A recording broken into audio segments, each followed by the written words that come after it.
Economista.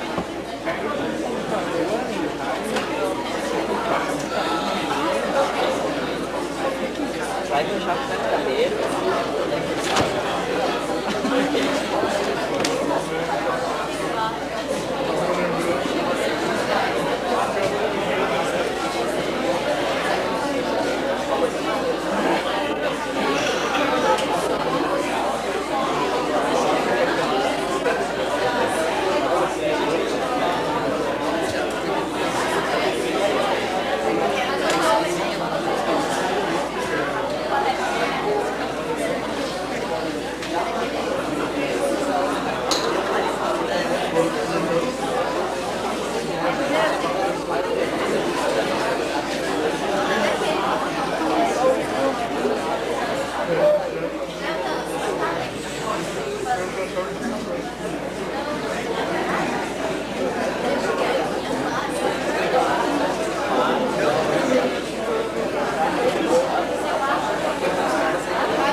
São linhas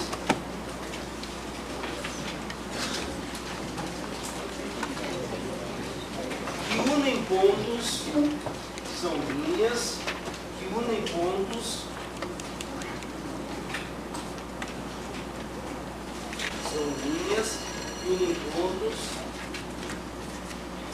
de igual altitude, são linhas que unem pontos de igual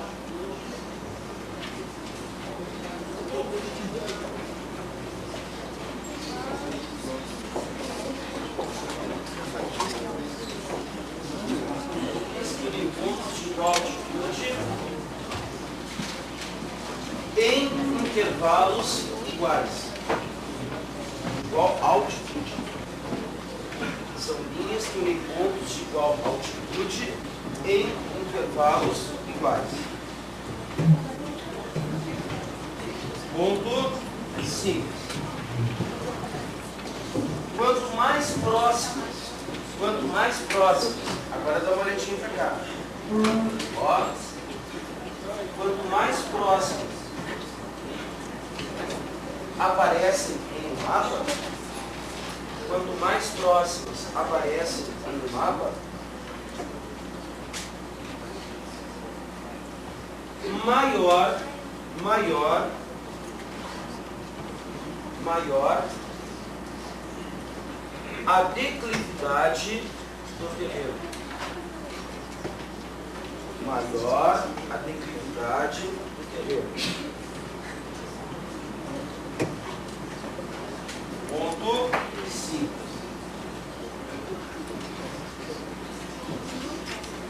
Nova linha, letra maiúscula. Parágrafo.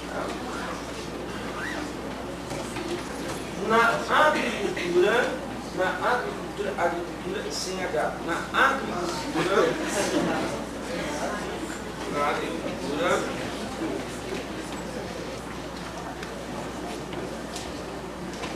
são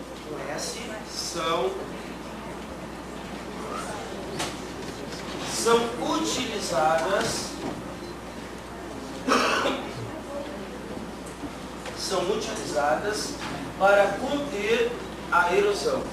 Na agricultura são utilizadas para conter a erosão. Ponto 5. O pessoal na agricultura utiliza quando vai plantar num terreno inclinado, tá?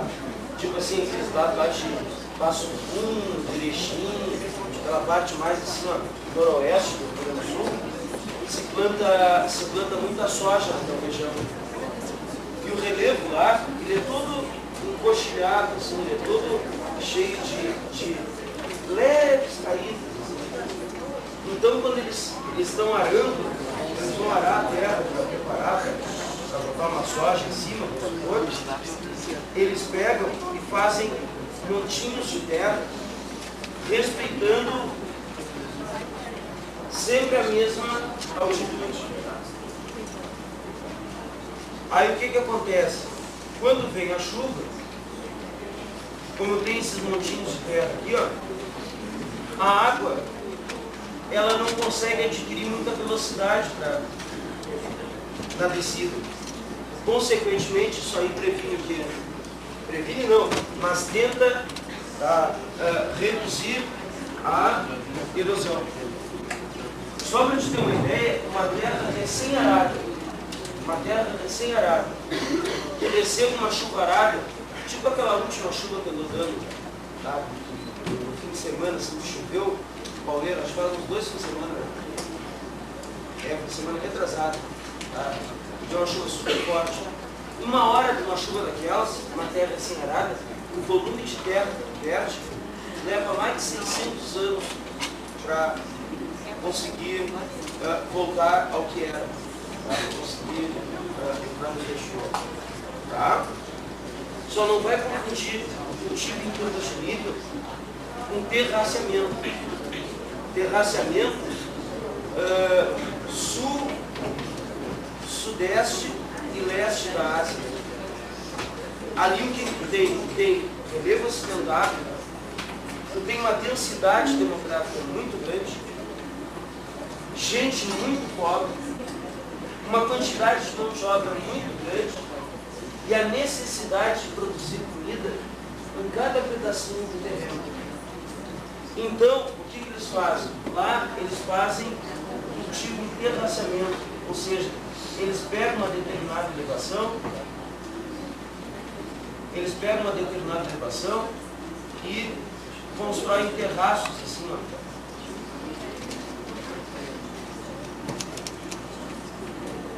E cultivam nesses terraços assim.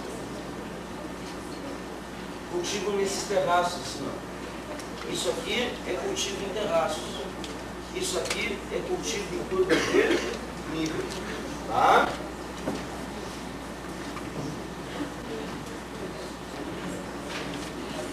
Agora faz a questão número 6. Que a questão número 7, aquela nem tinha graça, só tinha um gráfico, saía dos 10, ia até os 40 e voltava aos 10.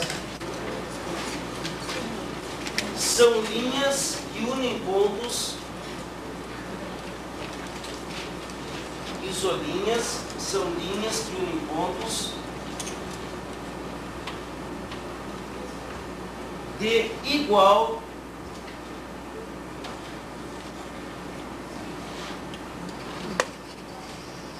distribuição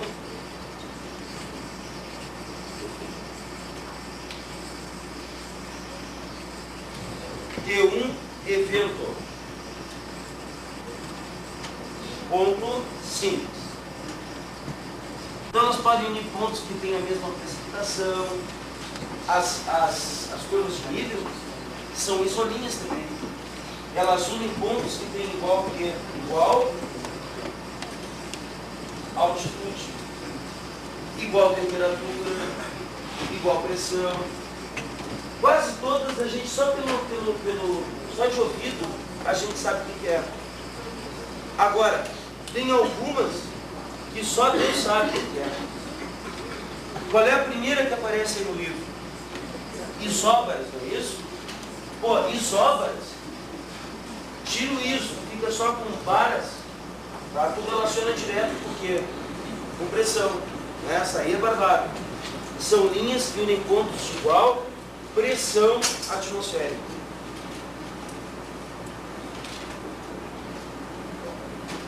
Isóbaras, pontos de igual pressão atmosférica.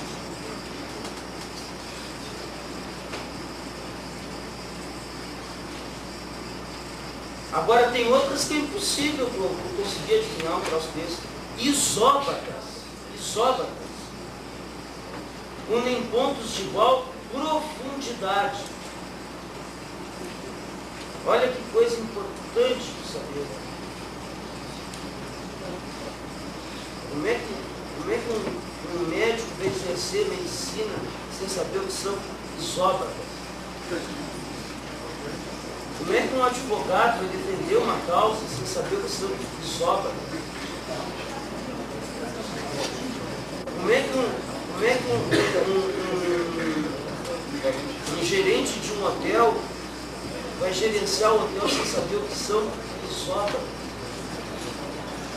E depois que a gente sabe o que são isóbatas, a vida da gente muda. Vocês vão ver que vocês já vão ir para casa hoje se sentindo diferentes. Tá? E aí vocês vão se perguntar, por que eu estou me sentindo diferente? E aí tu vai te responder, porque agora eu sei o que são isóbatas. Era uma coisa que fazia falta no tempo. Tá? O que sobrou ali? Isoietas, mas aí já tem nas alternativas. Isoietas unem pontos de igual precipitação. Pontos de igual precipitação.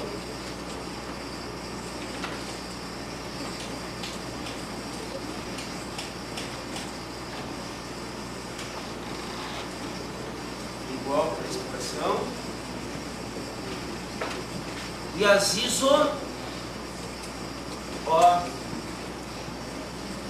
curvas de nível são o quê? Isoípsas. Tá? Unem pontos de igual altitude. Unem pontos de igual altitude.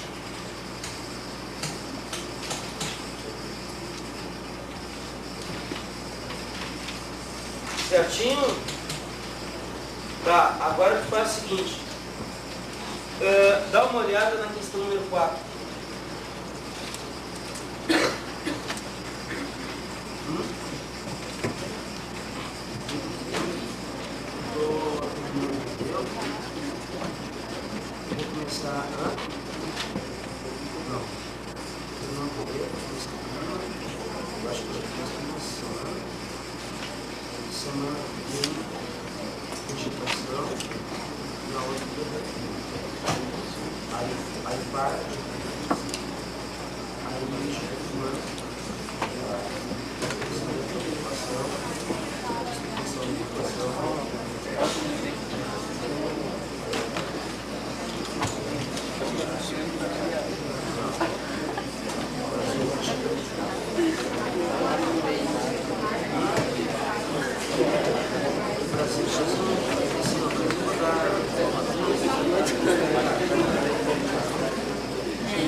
Prontinho, pessoal?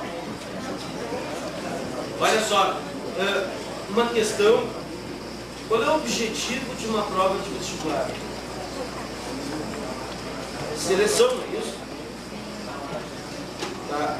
Não é ralar, é selecionar. Montar questões que alguns, de forma que alguns errem e outros acertem. Aí, se tu conseguir montar questões que alguns erram e outros acertam, tá? Várias dessas questões, tu vai conseguir selecionar o cara que é mais apto e o menos apto. Agora, se tu montar uma questão que todo mundo erra, é uma questão que não existiu na prova. Se tu montar uma questão que todo mundo acerta, é uma questão que não existiu na prova. Não é? Não fecha com o objetivo da prova. Essa questão foi uma questão que todo mundo acertou. Pô, tu tem que controlar a tua mão para não marcar a alternativa correta. Tá? Por quê? Porque desde criança o cara abre um atlas, tá? Planície é verde.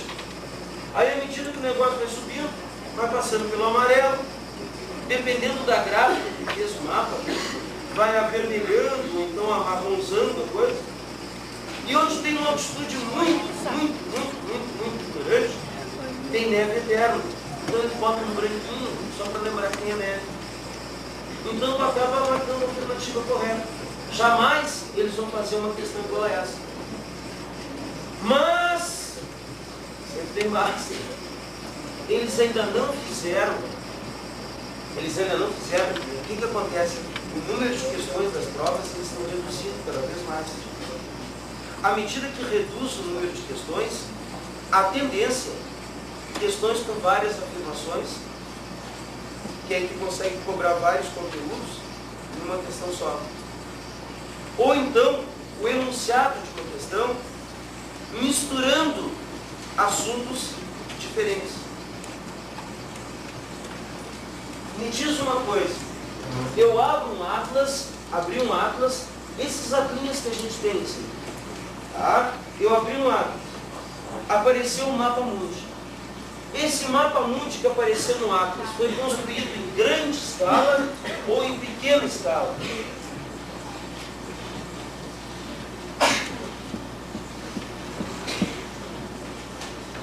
Tem uns 30 segundos para responder. Lembra que eu tinha pedido para nunca responder esse tipo de pergunta? Esse tipo de pergunta a gente não responde direto. A gente fica quieto um pouquinho, pensa, imagina a escala na forma de fração. O mapa mundi que aparece no mapa, ele foi construído em grande ou em pequena escala?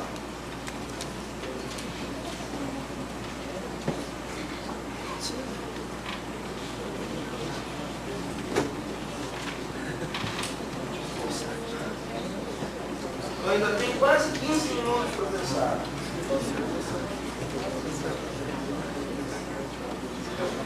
Se em 15 minutos não chegar à conclusão, eu venho dar o último período aqui. Aí vai ter a manhã inteira para pensar. O mapa mundi que aparece no atlas desses normais, ele foi construído em grande ou pequena escala? Foi construído em pequena escala, uma escala muito pequena. Por muitos milhões. Mesquinho, muitos milhões, é um número muito pequenininho. Agora eu vou pegar um mapa, olha só, vou pegar um mapa com o centro de Caxias. O centro de Caxias está aqui. Olha o tamanho do mapa. Só com o centro de Caxias. Essa escala é grande ou pequena? É uma escala grande. é um por nos numerozinhos. Mesquinho, um número pequenininho, é grande. Imagina um mapa mundi de um Atlas com um relevo representado através de curvas de nível. Imagina o que não ia ter de risco dentro desse mapa. Tu conseguiria entender alguma coisa? Não, né? Então, quando a escala é muito pequena, a gente dá preferência à representação do relevo ser feita através de cores. Quando a escala é grande, quando o mapa fica grandão, tu pode colocar mais detalhes. Então, tu pode representar o relevo através de curvas de nível, que é um recurso muito mais preciso. Então, assim, ó, essas cores, uma questão igual essa aí vai cair de novo, eu acredito que não caia mais. Mas o nome dessas cores, tu tem que saber. Porque eles podem fazer uma questão assim, em mapas construídos em grande escala, é mais adequado tu representar o relevo através de curvas de nível ou através de cores ipsométricas. Mapa construído em pequena escala, é melhor curvas de nível ou cores ipsométricas? Pode rolar por aí uma questão simples. Tá?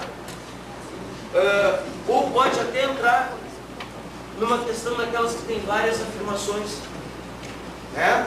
Identifique as afirmações verdadeiras. Aí eles botam uma afirmação assim, curvas de nível correspondem a um recurso utilizado para representar o relevo em mapas construídos em grande escala. Falso ou verdadeiro? Verdadeiro.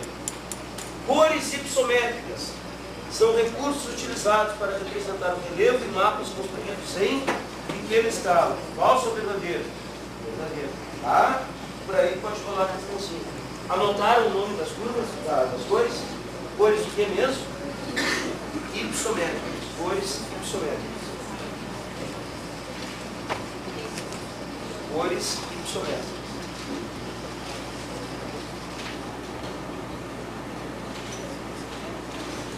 Cores ipsométricas. Pessoal, vocês lembram da semana passada a gente falou sobre a linha internacional da data? Lembram disso? Esse monstro que está estudando 4 coisas ao mesmo tempo, está estudando matemática, geografia, português e ainda está fazendo uma redação. Me apareceu com um livro, tá, que fala exatamente o contrário do que eu falei para vocês.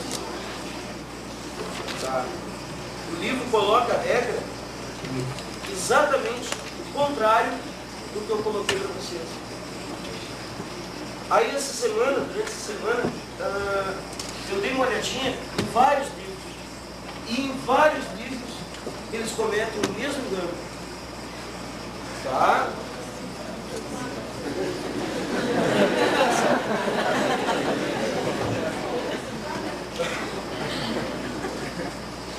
Isso quer dizer o quê? Que ou eu ensinei errado, ou os livros estão errados. Tá? Aí, enchi o saco dos livros. Não vamos olhar esses livros. Tá? Afinal de contas, está todo mundo errado, só eu que estou certo. Aí eu peguei, tinha um perguntinho vago, assim, eu passei 40 minutos, tá, pegando só sitezinho sobre linha internacional da data. Tá? E quase todos errados.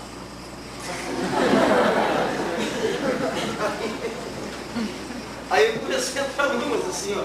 Ronaldo, eu acho que tudo é errado. Aí o que eu fiz? Quando o cara começa a desconfiar que está errado, é que a situação está crítica. Tá. Aí eu parti para a ignorância. Aí assim, ó. Não, de repente eu estou errado mesmo. Não? O que o cara não pode se enganar? Pode, não. Tá? Mas aí eu vi que eu não estava errado.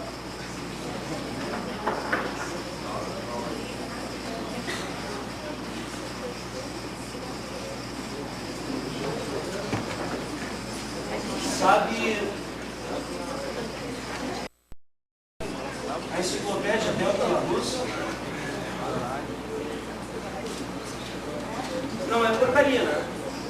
Então esse boquete é razoável.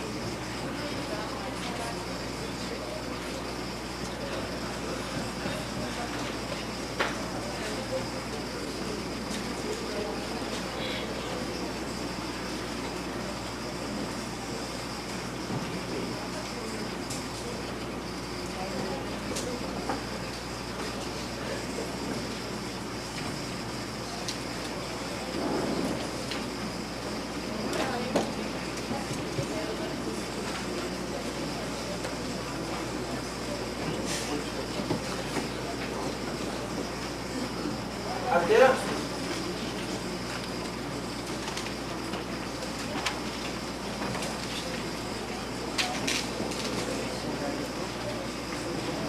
quem se deu conta dessa história da linha da data foi Magalhães, que fez a primeira circunnavegação. Ele saiu navegando, nem a questãozinha da Lourdes daquela. Ele saiu navegando para o oeste também. E aí, quando ele terminou a volta na Terra e chegou de volta em Sevilha, ele achava que tinha chegado no dia, mas em Sevilha era um dia diferente do que ele achava que era, que ele calculava que era. Quando é que Magalhães fez a circunnavegação? Foi em 1522, né? 1522.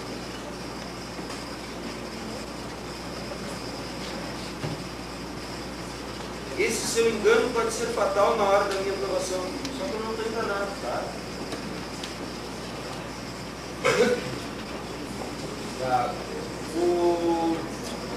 Inclusive eu estou colocando dados aqui para vocês que quase ninguém sabe. Então assim, ó, quem primeiro se deu conta da necessidade de corrigir a data foi Magalhães, quando fez a primeira circunnavegação. Olha só o que acontece. Vamos supor que aqui são 15 horas do dia 6. E eu quero descobrir o horário aqui. Eu tenho duas alternativas. Eu posso seguir o trajeto mais curto e eu vou passar pelos 180 graus, e nos 180 graus eu tenho que fazer a mudança da data. Mas eu posso fazer o trajeto mais longo. E se eu fizer o trajeto mais longo, o horário e o dia tem que ser igual ao horário e o dia, como se eu tivesse passado por aqui. Concorda comigo? Se eu faço toda essa volta aqui, ó, eu atraso 24 horas. Então, quando eu passo nesse sentido, eu perco um dia. Esse sentido é sentido leste. E aí que os boca aberta se dando. Olha aqui, ó. Ó. Isso é leste. Se eu passo nesse sentido aqui, eu ganho um dia. Por quê? Eu adiantei 24 horas. E olha aqui, ó, olha a minha mão. Isso é sentido o quê? Oeste.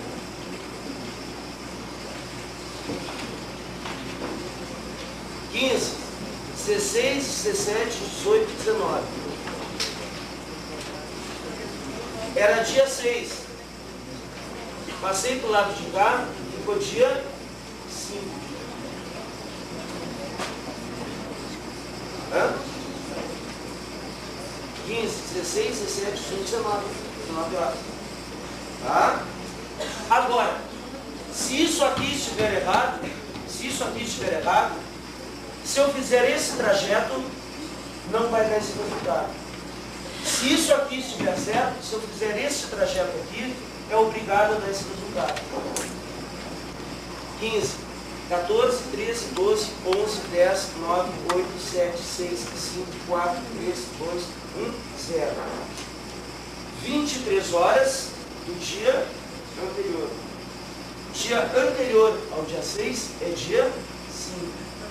22 horas do dia 5, 21 horas do dia 5, 7 horas do dia 5, 19 horas do dia 5. Portanto, essa é a regra, essa é a maneira correta de seguir.